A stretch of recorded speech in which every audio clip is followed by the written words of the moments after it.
buenas tardes nuevamente. Soy el doctor Antonio González Montes y en este semestre 2022 tengo bajo mi responsabilidad el curso de literatura hispanoamericana del siglo XIX.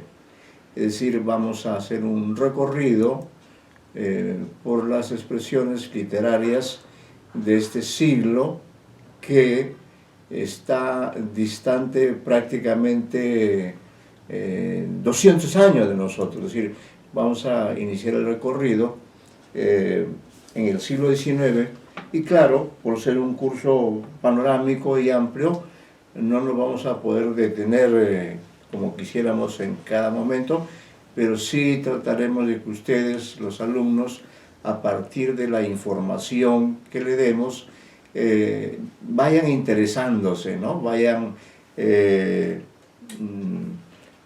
tomando un mayor aprecio por esta etapa de nuestra literatura hispanoamericana. Por eso me ha parecido pertinente, antes de ingresar al dictado mismo de la materia, me ha parecido pertinente manejar ciertos conceptos, o mejor dicho, incluso voy a abrir acá mi archivo, como la dispensa del caso. Sí, acá está, el curso de literatura hispanoamericana, antología, literatura... No, el sílabo está afuera, doctor. Dele clic hacia afuera, está al inicio de la carpeta. Ahí está el sílabo. Los sílabos de los 3 cursos están al inicio, antes de entrar a la carpeta del curso. Entro a documentos. No, ahí donde usted está. Cursos Antonio, ya, ahí está. Ahí está el sílabo, ¿no es cierto? ¿Usted ve el sílabo ahí? No lo ve. Aquí está el sílabo, ahí está. Sí, ya está, ahí está. Y los alumnos lo tienen en el aula virtual. Sí, todos estos materiales están en el aula virtual. Yo estoy abriendo aquí... El sílabo. Caray, pero no quiere abrir. ¿No? A ver, permítame. Permítame, por favor. Ya está. Ya. Sí. Bueno, en cuanto al... le rogaría, señorita Divia, que siga conmigo la lectura, no de todo el sílabo, pero sí de datos importantes para usted y para mí, ¿no? En cuanto al horario de clase, ya vemos aquí que las clases son el martes y jueves de 4 a 5 y media, 1 hora y media de sesión. Está el nombre del profesor, el departamento de literatura. En cuanto a la sumilla ofrece una visión de conjunto del curso, y entonces ahí decimos, el curso brinda una visión conjunta, cercana del proceso de cambios que acontecieron en el ámbito de las letras en nuestro continente. Una vez que las antiguas españolas se vinieron mediante la lucha armada e ideológica en nuevos países, que se plantearon los cambios urgentes y necesarios. Así pues, cada sociedad se abocó a desarrollar diversas opciones literarias para expresar lo suyo. Su proyecto colisionaba con sus influencias europeas, pero encontraba su camino poco a poco. Estaban en condiciones de incorporarse al mundo de las letras y lograron su reconocimiento. Bueno, ahí están los objetivos generales: reconocer nuestras creaciones identificadas como las expresiones literarias propias del continente. Estamos nosotros estudiando no la literatura de un país, sino de un ámbito más amplio que es el continente. Ahora vamos a precisar también qué parte del continente nos corresponde, nos compete. Promover las habilidades cognitivas en la descripción y valoración de los objetos que hemos aportado a nivel mundial, es decir, para que ustedes, alumnos, participen, lean, analicen, interpreten y con ello se enriquezcan en su formación como especialistas en el campo de la literatura. Poner en contacto al estudiante con estrategias y competencias cognitivas, ¿no? De que lo ayuden a competir en igualdad de competencias. Competencias específicas, ya usted las va a leer con más calma, estrategias metodológicas, rol orientador y estratega a largo plazo del profesor para señalar el rumbo y ritmo del curso. ¿Sí? Yo voy a ser como el guía. Recuerde usted en la Divina Comedia, cuando Dante ingresa al infierno, y es un mundo tan grande que él necesita de un guía. Su primer guía es el maestro Virgilio. Entonces, siguiendo con el símil, yo soy una suerte de Virgilio para ustedes que son los estudiantes de este curso de literatura hispanoamericana del siglo XIX, ¿no? Y por consiguiente estoy en la obligación de orientar para que después de haber llevado el curso ustedes sepan más sobre esta literatura y quieran saber cada vez más, ¿no? Porque el conocimiento acerca de esta literatura continúa. Yo voy a hacer exposiciones motivadores y pertinentes, y a la vez ustedes también participarán constantemente mediante diferentes formas de participación, de modo que estas participaciones a la vez servirán como parámetros de evaluación, como parámetros de el profesor, del interés de los estudiantes por la materia que estamos trabajando, ¿no? En cuanto a la evaluación, ahí se indica también que es la evaluación es constante, creativa, hay tareas que cumplir. Vamos a decir que el curso promueve constantemente la participación de ustedes, pero para centralizar, para que el alumno tenga claro desde el comienzo, hay 3 notas que se manejan al final del curso, que es la nota del examen parcial, que no necesariamente significa una prueba escrita, memorística, no, sino puede significar un conjunto de tareas que ustedes han cumplido y a las cuales le vamos a denominar el examen parcial. Luego, el examen final será también una prueba en la que sumemos una serie de actividades que tienen desarrollo en la parte final del curso, y un tercer rubro que es la participación, que son las tareas pequeñas, porque acá es importante que el alumno no se limite solamente a escuchar, sino también que participe, que interactúe con el profesor o interactúe con sus otros compañeros. Acá tenemos la oportunidad de trabajar con 2 alumnos. Me parece que eso tiene, claro, tiene sus ventajas y sus desventajas, pero en todo caso hay una relación muy personal, hay una relación muy cercana para poder interactuar y para poder superar cualquier circunstancia, cualquier dificultad, cualquier obstáculo. A veces hay problemas con internet, qué sé yo, pero en lo posible trataremos de que el curso sea una experiencia grata para ustedes, ¿no? En cuanto al programa analítico, quisiera hacer una presentación de lo que estamos haciendo justamente en esta clase. Usted tiene también a la vista ese programa analítico, dice, y vamos a tratar de cumplirlo fielmente, hasta donde sea posible, porque usted sabe que a veces algo puede ampliarse y algo puede disminuir, ¿no? Depende de cada situación comunicativa. Pero en general, nosotros queremos, en esta primera semana, hacer una presentación del sílabo, como lo estamos haciendo, y luego, antes de entrar incluso a este punto, en el cual hablaré de algunos antecedentes histórico-culturales de la literatura hispanoamericana del siglo XIX, antes de eso, yo quisiera, no sé si usted alcanza a ver, usted me va a decir si alcanza a ver o no alcanza a ver, en el cuaderno, aquí hay una esfera. ¿Alcanza a verla? ¿Sí? Muy bien, ya. Entonces, esa es la primera noción, diríamos, que quiero introducir, la esfera. ¿Por qué la esfera? Porque la esfera es la representación del mundo. Estamos dentro de una esfera, ¿no? Y esa esfera, vamos a decir, puede ser cortada por la mitad. y entonces ya tenemos dos mitades.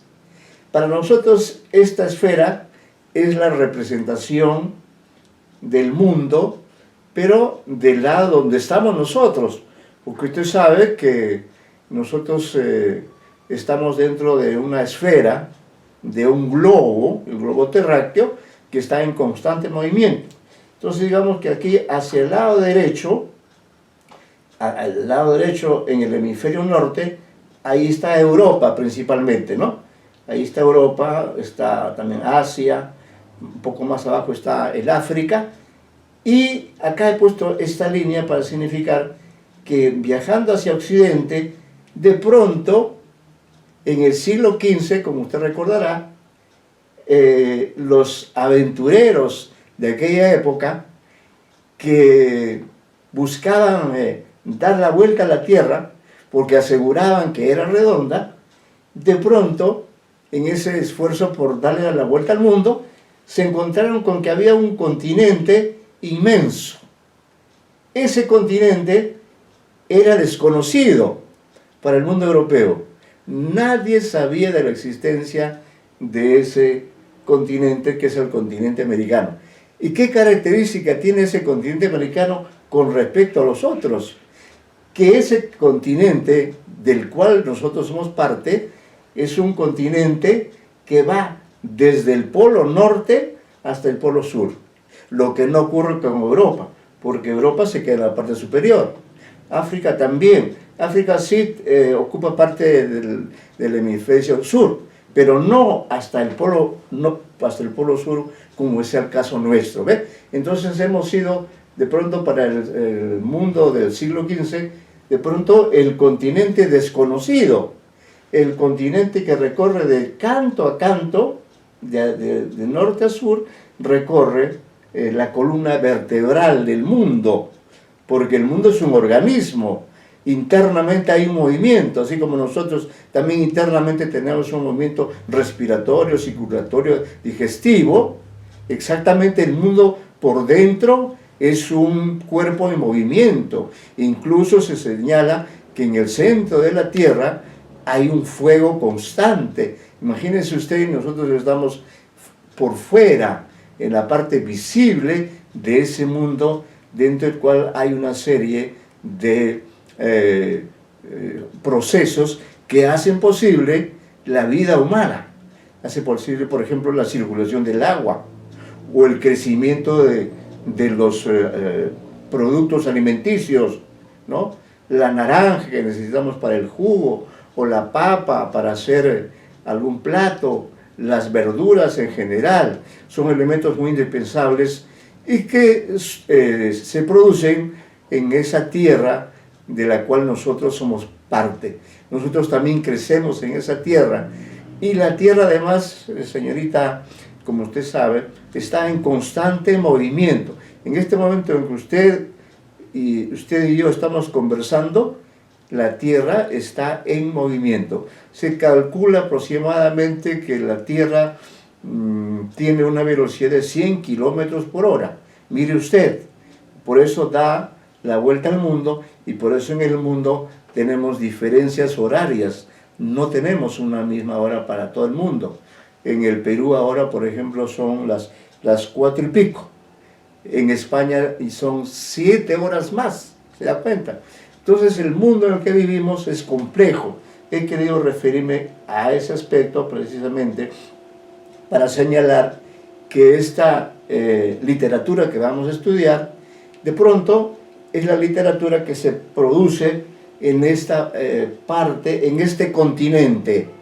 Pero ¿qué ocurre con respecto a este continente que es el más extenso de todos los 5 continentes, si tomamos la perspectiva de norte a sur? Ocurre que este continente a su vez está formado por varias partes. Entonces tenemos, tomando como referencia el Polo Norte, tenemos América del Norte. ¿Qué ocurre en América del Norte? América del Norte es inmensa, es casi la mitad del continente. Tenemos allí Canadá, si vamos de arriba hacia abajo, Canadá, un enorme país que no está muy poblado, pero donde los idiomas que se hablan son el inglés, el francés, el holandés. El español seguramente lo hablan las personas que viven en ese país, pero no son, el español no es ahí un idioma importante. Luego vamos a Estados Unidos, otro gran país, el país uno de los países más grandes del mundo, el país que domina el globo. Bueno, allí hay una sociedad desarrollada que tiene también un origen europeo, ¿no? Estados Unidos es un país de migrantes. Bueno, ellos también tienen su propia literatura. Es la literatura anglosajona, la literatura norteamericana, también se le llama de ese modo, que en todo caso se desarrolla en el idioma inglés. Y luego en la parte central tenemos, bueno, debajo de Estados Unidos viene el primer gran país donde se habla la lengua española. No solo la lengua española, también las lenguas nativas. Pero ahí está ese gran país México, al cual nos vamos a referir ahora de manera puntual. ¿Por qué? Porque es el primer gran país. Ahí comienza, diríamos, nuestra realidad hispanoamericana. Después de México viene Guatemala y luego vienen todos esos países que son el América Central, ¿correcto? Hay varios países, Nicaragua, Honduras, El Salvador, Costa Rica, Panamá, etc. Mire cuántos países, esa es América Central. Y luego nosotros, en la América del Sur, dentro de la cual está el Perú, también está constituido aproximadamente por 10 países, ¿no? 10 países, algunos de los cuales están hacia el Atlántico, están más cercanos a Europa, por ejemplo Uruguay, ¿no? Uruguay y Argentina están más cerca porque ellos están bordeados por el océano Atlántico. En cambio nosotros estamos del lado del Pacífico. Perú, Colombia, que también tiene costa norte, y luego al sur Chile, ¿no? Bueno, entonces en el siglo XV, en ese siglo XV, Europa se encuentra con este continente enorme, inmenso, y a partir del siglo XV es que nosotros nos ponemos en contacto y tomando la perspectiva de ellos, decimos hasta ahora, se descubre América, ¿no? En realidad, bueno, para ellos es un descubrimiento, pero para nosotros más bien quizás es una presencia inesperada, ¿no? De pronto vienen los europeos, y yo no voy a repetir, pero ya sabemos que vienen no con propósitos de establecer una relación de igualdad entre ellos y nosotros, sino con el propósito de conquistar nuestros territorios, como realmente ocurrió a partir del siglo XV, en que Colón descubre América, y ya del siglo XVI en adelante, entonces es principalmente los españoles y los portugueses, y los ingleses hacia el norte, vienen los españoles y conquistan gran parte de América del Sur, ¿no? Y establecen ahí los virreinatos. El virreinato más importante es el virreinato del Perú, y hacia el Atlántico está el virreinato del Río de la Plata, es decir, todo ese gran territorio al que nos hemos referido, de pronto pasa a estar sometido bajo el dominio de los europeos, de los españoles. Imagínense lo que habría sido el hecho de que todas esas personas vinieran y se apoderaran de las casas, de las propiedades, de las tierras, de las riquezas, de las joyas. Acuérdense del rescate, del cuarto rescate de Atahualpa. Es decir, los europeos vinieron en son de conquista, en son de apropiación, en son de dominio de nuestros antepasados que habían vivido hasta ese momento aislados del mundo exterior. Bien, es en ese contexto donde tenemos que ubicar, dentro de ese desarrollo histórico, la literatura del siglo XIX. Pero antes de ingresar precisamente a ese aspecto, hemos preparado también, vamos a ver esto cómo se mueve, vamos a hacer, el sílabo lo vamos a cerrar. ¿Dónde está el PPT?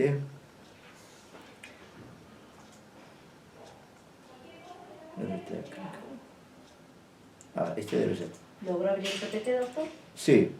¿Es el correcto? Me avisa usted, si no para ayudarlo. A ver. Está abriendo, vamos a ver. Revise si es el de ese curso, porque también está el de los... No es. ¿Podría ayudarme? Sí. A ver, ahí voy. Una pequeña ayuda para abrir el Power, sí. Está en el aula virtual, en está el caso de la virtual, señorita, ella sí lo puede visualizar en el aula virtual.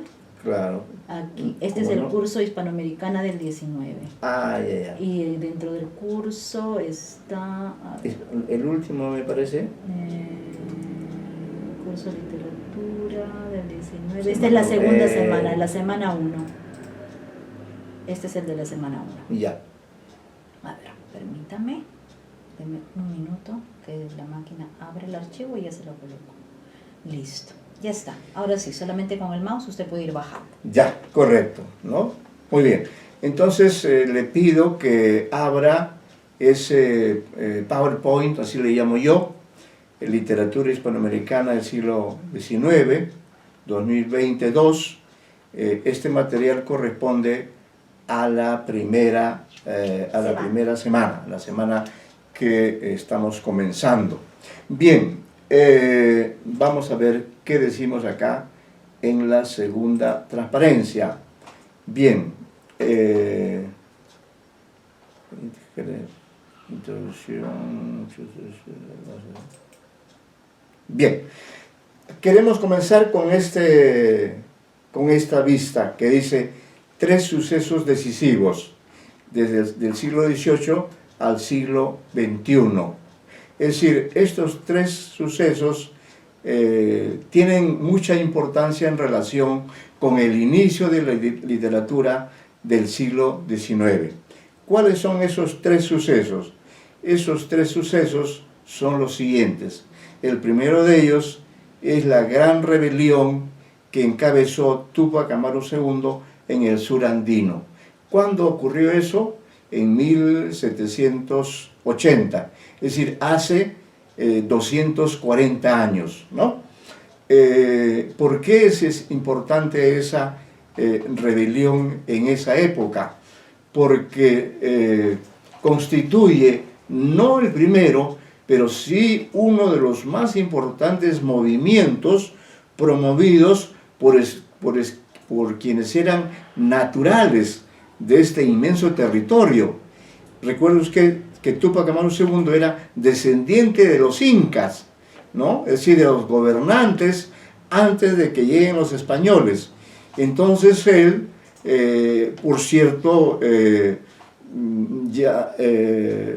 era un hombre del siglo XVIII, vive entre 1741 y 1781, es un hombre del siglo XVIII, pero ya, como usted sabe, el siglo XVIII es un siglo en el cual hay una conciencia de independencia. Los peruanos de aquella época toman conciencia que están siendo dominados por fuerzas exteriores, ¿no?